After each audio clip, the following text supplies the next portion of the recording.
for this question because it's a great question. She's asking me if I can please make a video to talk about how to make the shift and how to actually love yourself and be obsessed with yourself and put yourself on a pedestal.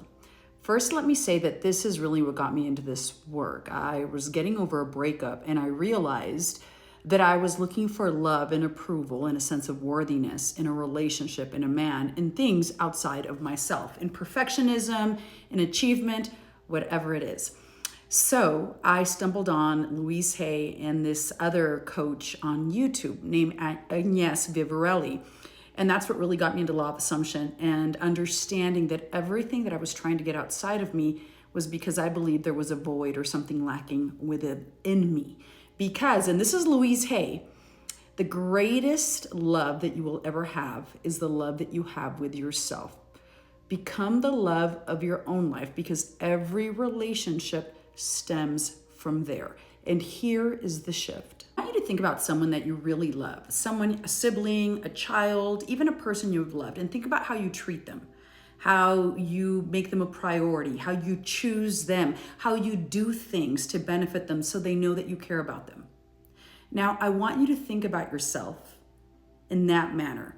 Talk to yourself and treat yourself like someone you love. You see, most of us have default auto programming in our minds where we criticize ourselves, tear ourselves down, and unknowingly, just unconsciously, are continuously criticizing ourselves with negative affirmations. I'm not good enough. I'm not worthy. So here's some things, and this is from Louise Hay, and I'm going to suggest that you go on YouTube and look up her teachings, or you can read her book, You Can Heal Your Life by Louise Hay. She's like the queen of transcendentalism or this new age thinking. And she is phenomenal. And I read her book. I recommend it. I have my book list on my stand page, on my bio. If you're looking for things to read, I would start with Louise Hay, You Can Heal Your Life. And one of the things that she suggests is to stop criticizing yourself. Stop putting yourself down and instead speak love to yourself. I would start with techniques, mirror work. Do mirror work every day where you look in the mirror into your eyes. Your eyes are the windows to your soul, and you speak love. You tell yourself, I love myself. I choose myself. I am worthy. I am deserving. And you do it every day. It's not a one and done. It is a lifestyle change. You journal, you script that you love yourself.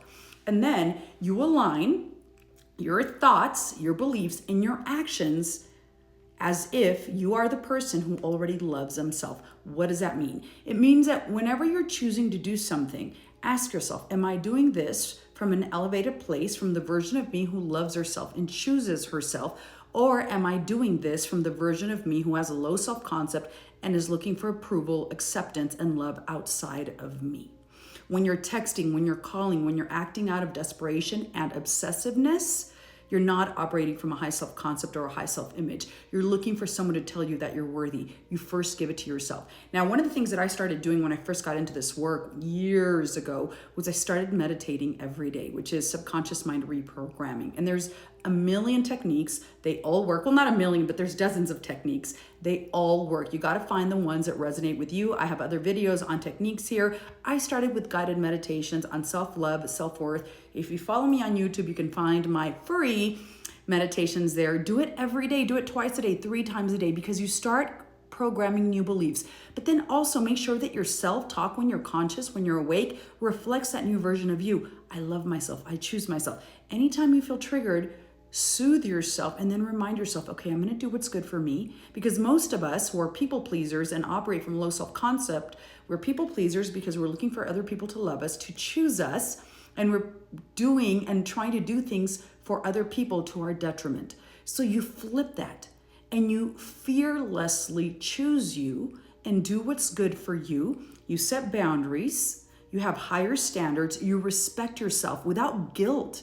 It's okay to choose you, to do what's good for you. Because if you don't choose you, and if you don't love you, and if you don't believe in your own worth and value, how will you expect other people to? And the thing is, when you give your power away, that person that you're giving it to has the power to make or break you, and no one should have that power over you, my love. That's the huge shift. It's work you do every day. Start with subconscious mind reprogramming. Read that powerful book. Watch her videos, Louise Hay on YouTube. Of course, also watch some of mine. But the simple things you can do is the mirror work, the self-talk, the scripting. You can do subliminals at night. And then also think about how you treat yourself.